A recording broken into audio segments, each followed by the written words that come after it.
اعوذ باللہ من الشیطان الرجیم بسم اللہ الرحمن الرحیم السلام علیکم ورحمۃ اللہ۔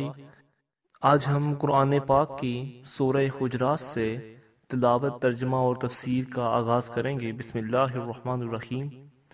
آیت نمبر 13۔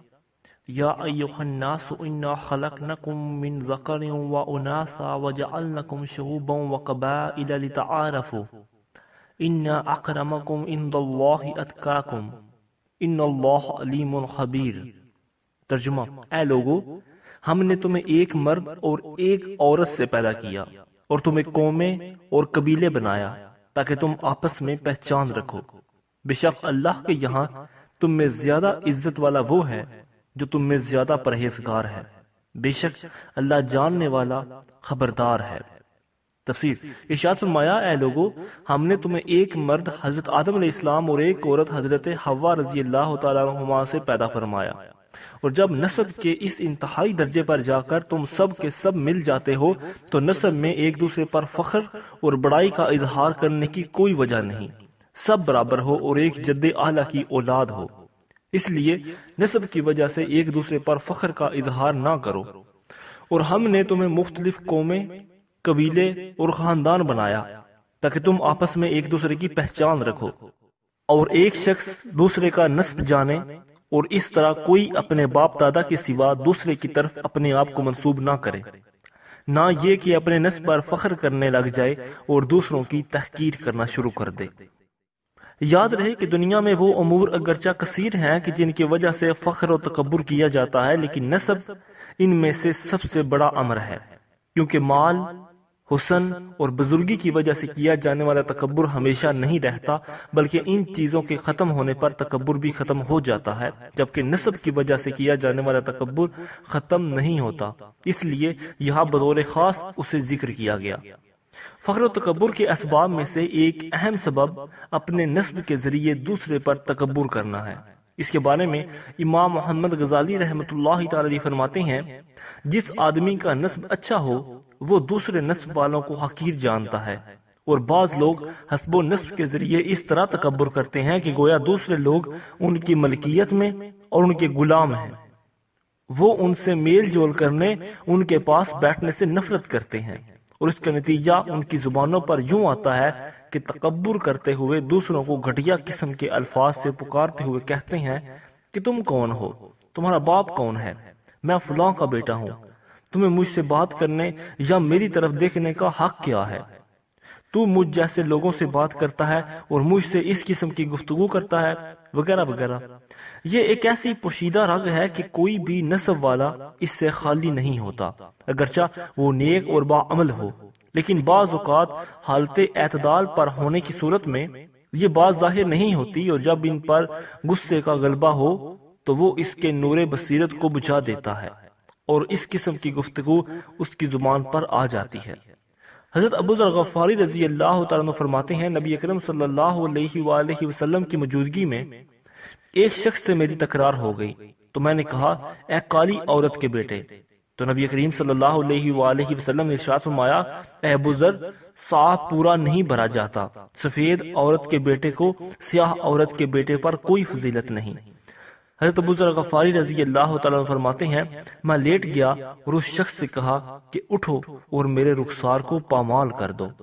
تو دیکھیے کہ کس طرح نبی کریم صلی اللہ علیہ وآلہ وسلم نے انہیں تنبیہ فرمائی کہ جب انہوں نے سفید خاتون کا بیٹا ہونے کی وجہ سے اپنے آپ کو افضل سمجھا، اور یہ بات خطا اور نادانی ہے۔ اور دیکھیے کہ انہوں نے کس طرح توبہ کی اور اپنے آپ سے تکبر کے درخت کو اس شخص کے تلوے کے ذریعے جڑ سے اکھاڑ پھینکا جس کے مقابلے میں تکبر کیا تھا، کیونکہ آپ کو معلوم ہو گیا تھا کہ تکبر کو صرف عاجزی کے ذریعے ختم کیا جا سکتا ہے۔ اس سلسلے میں مروی ہے کہ نبی کریم صلی اللہ علیہ وآلہ وسلم کی موجودگی میں دو آدمیوں نے ایک دوسرے پر فخر کا اظہار کیا۔ ایک نے کہا، میں فلاں کا بیٹا ہوں، تم کون ہو، تمہاری تو ماں ہی نہیں۔ اس پر نبی کریم صلی اللہ علیہ وآلہ وسلم نے ارشاد فرمایا، حضرت موسیٰ علیہ السلام کے سامنے دو آدمیوں نے ایک دوسرے پر فخر کیا، ان میں سے ایک نے کہا، میں فلاں کا بیٹا ہوں، اور اس طرح وہ 9 پشتیں شمار کر گیا اور کہا کہ تیری تو ماں ہی نہیں ہے۔ اللہ تعالیٰ نے حضرت موسیٰ علیہ السلام کی طرف وحی بھیجی کہ جس نے فخر کا اظہار کیا ہے اس سے فرما دیجئے وہ 9 کی 9 پشتیں جہنم میں جائیں گی اور تم ان کے ساتھ 10ویں ہوگے۔ نبی کریم صلی اللہ علیہ وآلہ وسلم نے ارشاد فرمایا لوگوں کو اپنے آباء و اجداد پر فخر کرنا چھوڑ دینا چاہیے کہ وہ جہنم میں کوئلہ بن گئے یا وہ اللہ تعالیٰ کے نزدیک ان کیڑوں سے بھی زیادہ ذلیل ہیں جو اپنے ناک سے گندگی کو دھکیلتے ہیں۔ اللہ تعالیٰ ہمیں اس باطنی بیماری سے محفوظ فرمائے۔ اِنَّ أَكْرَمَكُمْ عِندَ اللَّهِ أَتْقَاكُمْ، بے شک اللہ کے یہاں تم میں زیادہ عزت والا وہ ہے جو تمہیں زیادہ پرہیزگار ہے۔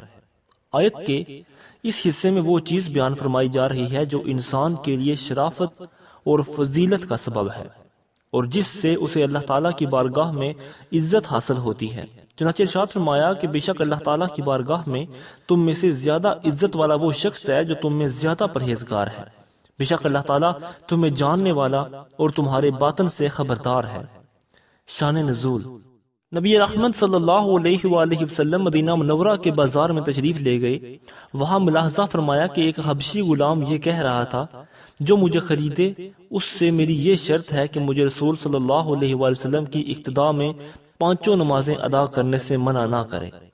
اس غلام کو ایک شخص نے خرید لیا، پھر وہ غلام بیمار ہو گیا تو سرکار دو عالم صلی اللہ علیہ وآلہ وسلم اس کی عیادت کے لیے تشریف لائے، پھر اس کی وفات ہو گئی اور رسول کریم صلی اللہ علیہ وآلہ وسلم اس کی تدفین میں تشریف لائے۔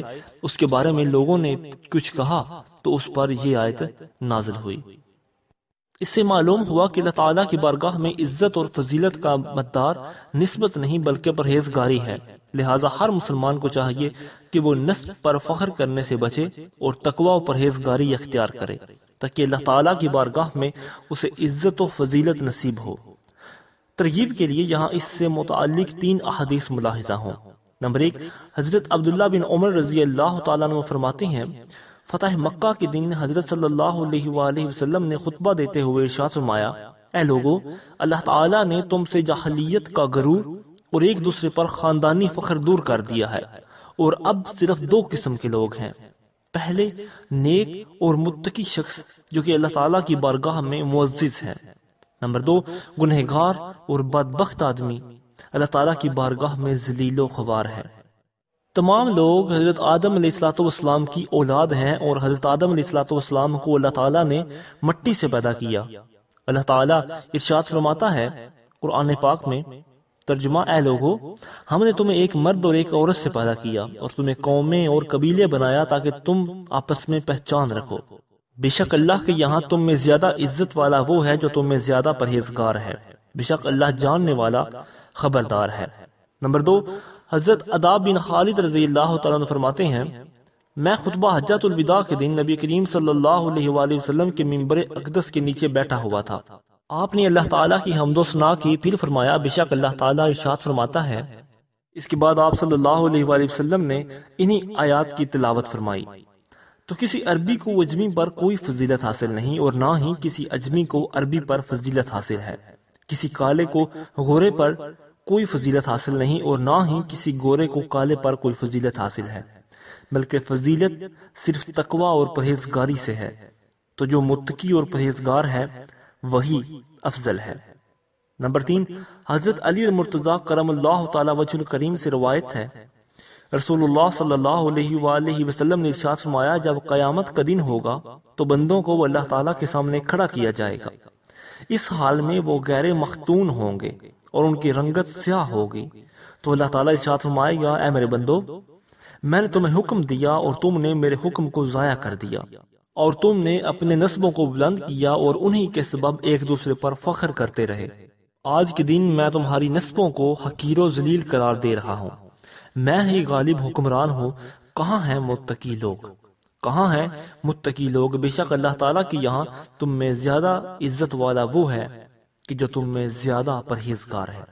اللہ تعالیٰ ہمیں نسبی فخر و تکبر سے بچائے اور تقوی و پرہیزگاری اختیار کرنے کی توفیق عطا فرمائے۔ آمین بجاہ النبی الامین۔